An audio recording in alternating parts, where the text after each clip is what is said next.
Welcome back, everyone. I hope you're having a good day today.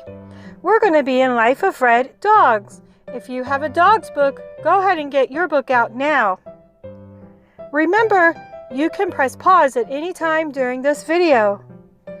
Today, we're going to be on page 67, chapter 10, and the title is At the Bank. His clothes were scattered on the locker room floor. His locker door was open. The combination lock was gone. Fred thought that a janitor had been cleaning each of the lockers and just hadn't had the opportunity to put his clothes back in his locker. He took off his oversized gym clothes and hung them neatly in his locker and put on his regular clothes. He noticed that his wallet had fallen out of his pants pocket. He picked it up and put it back into his pocket. It felt a little bit lighter, but Fred figured that was because he had spent all of his dollar bills. He went into the bathroom to use the mirror to put on his bow tie. He was too short to use the dirty mirror that was over the sink. Putting his bow tie in his pocket, he headed outside. There was a big sign in front of the building. "I've got to get to the bank to get some more money," Fred thought. Even though Fred had been employed for years as a teacher at Kitten's University, he didn't have any credit cards. The banks refused to issue credit cards to 5-year-olds. He paid cash or wrote a check for everything he purchased. So Fred needed some cash. There was a long line of students at the bank. Since the university president had canceled classes, they were there to get money so they could spend the day shopping. Fred went around to the back of the building to use the ATM. He was glad that he didn't need to stand in line to wait for a teller. When he got to the ATM, he pulled out his wallet and discovered that his ATM card was missing. "It must have dropped out of my wallet when the janitor was cleaning the lockers," he thought.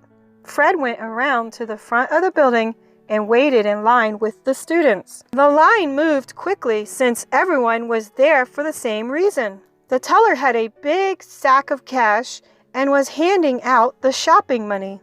When it got to be Fred's turn, he pushed a chair up to the teller and stood on it so that the teller could see him. "Hi, Professor Gauss," she said. She was one of Fred's students. "What can I do for you?" "I'd like $20 from my account, please," said Fred. Fred always said please and thank you. Fred knew that he had $560 in his account, and withdrawing $20 would leave $540. The teller checked the computer and said, "I'm afraid you don't have enough money in your account to withdraw $20. My computer says that about a half hour ago you went to the ATM and withdrew $560. Fred quickly did the math.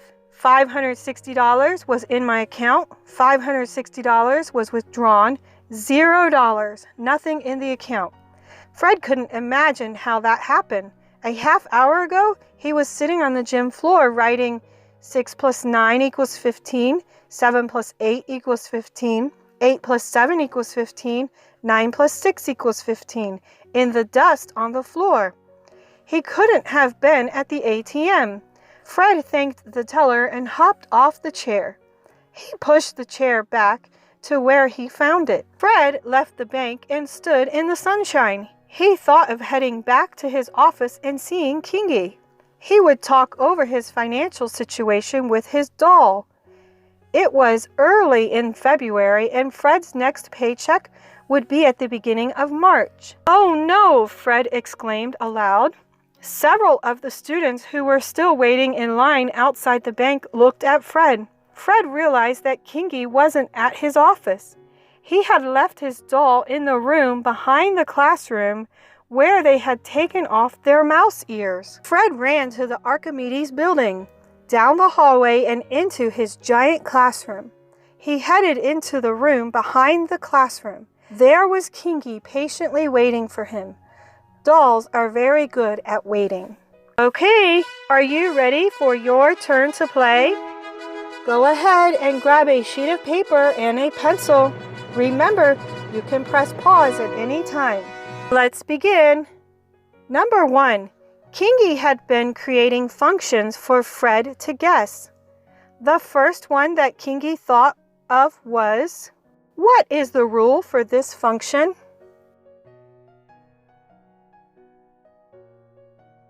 Number 2. The second function that Kingy created was really easy. What is the rule? Number 3. The last function that Kingy thought of was harder.